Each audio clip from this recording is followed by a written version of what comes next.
नमस्कार दोस्तों, मैं विपुल जीएसटी अपडेट में आपका स्वागत करता हूं। सुप्रीम कोर्ट ने 28 अक्टूबर 2021 को गवर्नमेंट के फेवर में उनके अपील को अलाउ करते हुए दिल्ली हाई कोर्ट के 5 मई 2020 के जो ऑर्डर था, जिसमें उन्होंने एयरटेल को 923 करोड़ जीएसटी रिफंड का ऑर्डर दिया था, उसको यहां पर डिसमिस किया है और गवर्नमेंट के अपील को अलाउ किया है। तो दोस्तों, इस वीडियो में हम लोग देखेंगे कि सुप्रीम कोर्ट ने क्या डिसीजन पास किया है, यहां पर जो एयरटेल है उसका क्या अंडरस्टैंडिंग थी और दिल्ली हाई कोर्ट ने किस बेसिस पे उसके फेवर में डिसीजन दिया, और फिर फर्दर जो सुप्रीम कोर्ट ने उस डिसीजन को डिसमिस करते हुए गवर्नमेंट के अपील को अलाउ किया है। तो यहां पर हम सबसे पहले देखते हैं कि सुप्रीम कोर्ट ने क्या डिसीजन दिया इस फेवर में। सुप्रीम कोर्ट ने 28 अक्टूबर 2021 को गवर्नमेंट अपील को अलाउ किया और दिल्ली हाई कोर्ट का जो ऑर्डर था मई 2020 को, उसको डिसमिस किया है, जिसमें उन्होंने भारतीय एयरटेल को 923 करोड़ का एक्सेस जीएसटी रिफंड की बात कही थी, जो पर्टेनिंग टू द पीरियड जुलाई से सितंबर 2017 था, जब जीएसटी को लॉन्च किया गया था। जीएसटी इंप्लीमेंटेशन हुआ था, शुरू जब इनिशियल स्टेज था जीएसटी का, पूरा सिस्टम वर्कआउट नहीं कर रहा था पूरे फुल फ्लेज के साथ, तो उस समय ये प्रॉब्लम आए थे एयरटेल के साथ। तो सुप्रीम कोर्ट ने यहाँ गवर्नमेंट के फेवर में डिसीजन दिया है। सुप्रीम कोर्ट ने अपील को अलाउ किया है और इंपैक्ट जजमेंट और ऑर्डर जो था दिल्ली हाई कोर्ट का, उसको सेट असाइड किया है, जिसके कारण रीट पिटीशन 52 जो रिस्पोंडेंट एयरटेल ने फाइल किया था before the high court stand dismissed.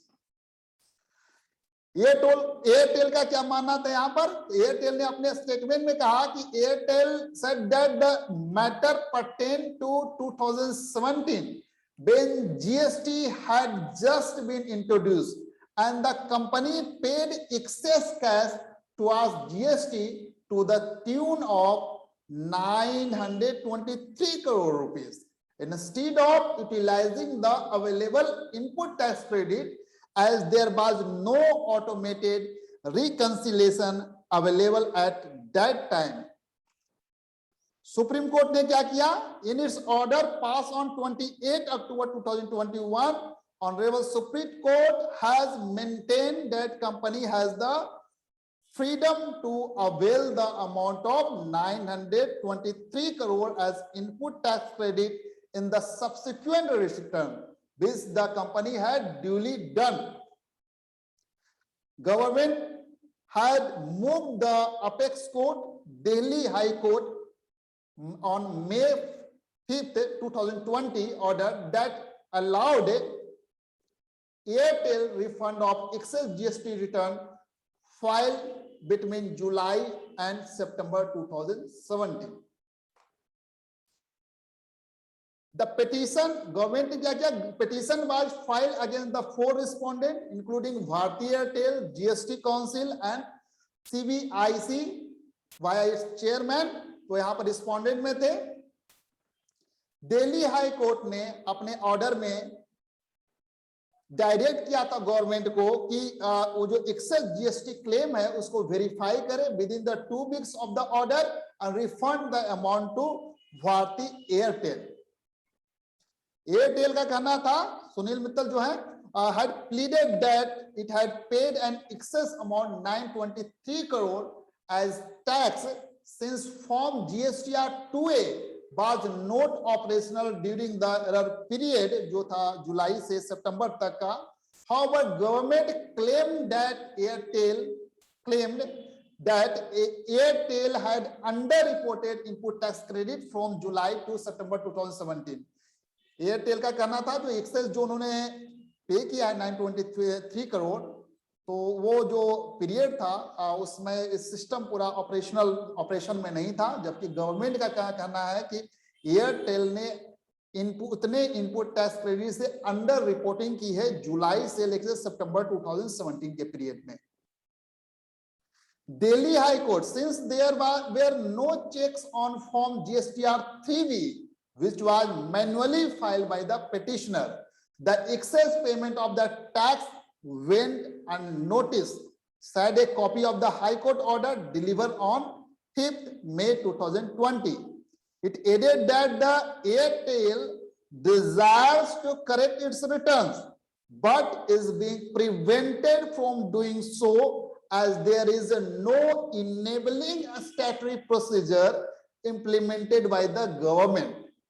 तो यहाँ पर दिल्ली हाई कोर्ट ने एयरटेल के फेवर में कहा कि उन्होंने मैनुअली फाइल किया, लेकिन मैनुअली फाइल करने से क्या हुआ कि access payment of the tax went unnoticed, क्योंकि जब तक हम इलेक्ट्रॉनिकली फाइल नहीं करते तो हमारा क्लेम वैलिड नहीं होता।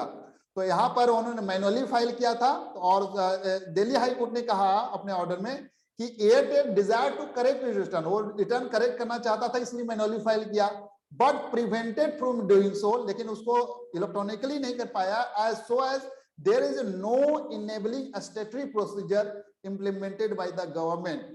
कोई इनेबलिंग स्टैट्यूटरी प्रोसीजर ऐसा नहीं था। Delhi high court further according the High Court directed that on the filing of the rectified form GSTR 3B, the respondent Union of India shall within 2 weeks verify the Airtel claim and give effect to the same once verified। उसको verify करके within 2 weeks में उसको refund करे। ये order था Delhi high court का। Supreme court said that it agreed with the government that any indulgence shown contrary to the statutory mandate would not only be an illegality but in reality simply lead to a chaotic situation, collapse tax administration of the union, states and union territories।